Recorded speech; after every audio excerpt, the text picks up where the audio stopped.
ബറാബ fruit. ഇംഗ്ലീഷിൽ lemon drop mangosteen എന്ന് ഇത് അറിയപ്പെടുന്നു. 6 അടി ഉയരത്തിൽ ഭൂമിക്ക് ലംബമായി ശാഖകൾ നിർമ്മിച്ച് വളരുന്ന ഈ ചെറു സസ്യം പച്ച നിറത്തിൽ ഇടതൂർന്ന ഇലകളെ വഹിക്കുന്നു. 4-ാം വർഷം മുതൽ കായ്ഫലം നൽകുന്ന ഇവ വീട്ടുവളപ്പുകൾക്ക് ഏറെ യോജിച്ച പഴവർഗ്ഗ സസ്യമാണ്. ബറാബ നല്ലൊരു അലങ്കാര ചെടി കൂടിയാണ്. വെളുത്ത പൂക്കൾ നവംബർ മാസത്തോടെ വിരിയുന്നു. ഒരു ഞെട്ടിൽ തന്നെ രൂപപ്പെടുന്ന 3 കായ്കൾക്ക് ഓരോന്നിലും നെല്ലിക്ക വലിപ്പമുണ്ട്. പഴുത്തവയ്ക്ക് മഞ്ഞ നിറമാണുള്ളത്. പുറംതൊലി നീക്കുമ്പോൾ കാണുന്ന മാംസളമായ പൾപ്പ് നിരവധി പോഷകാംശങ്ങൾ ഉൾക്കൊള്ളുന്നതാണ്.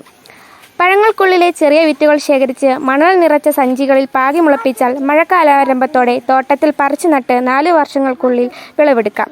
കൂടാതെ ഗ്രാഫ്റ്റിംഗ് വഴിയും പുതിയ തൈകൾ ഉൽപ്പാദിപ്പിച്ചെടുക്കാം. ധാരാളം വെയിലും അർദ്ധതണലിലും ഈ ചെടി വളർന്നു വിളവ് നൽകുന്നു.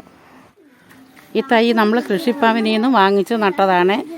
ഇപ്പം 2 വർഷം കഴിഞ്ഞപ്പോൾ അത് കായ്ക്കാൻ തുടങ്ങി. തോട് പൊളിച്ച് നല്ല പുളിയും മധുരവും ഉണ്ട്. ഇതിന് നല്ല ഇതാണ്, പഴമാണ്. നല്ല പുളിയുടെ അരി പോലെ ഇരിക്കുന്നതിൻ്റെ അരിയെ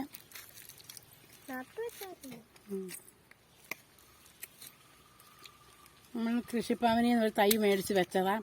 അതിപ്പോൾ കായ്ച്ചതാ. ഒരു 10-70 കായ ആയതേ ഉള്ളൂ. പൂക്കാൻ തുടങ്ങിയതേ ഉള്ളൂ. എല്ലാവരും ഇത് വാങ്ങിച്ച് നട്ടു നോക്കണം. നല്ലൊരു പഴമാണ്.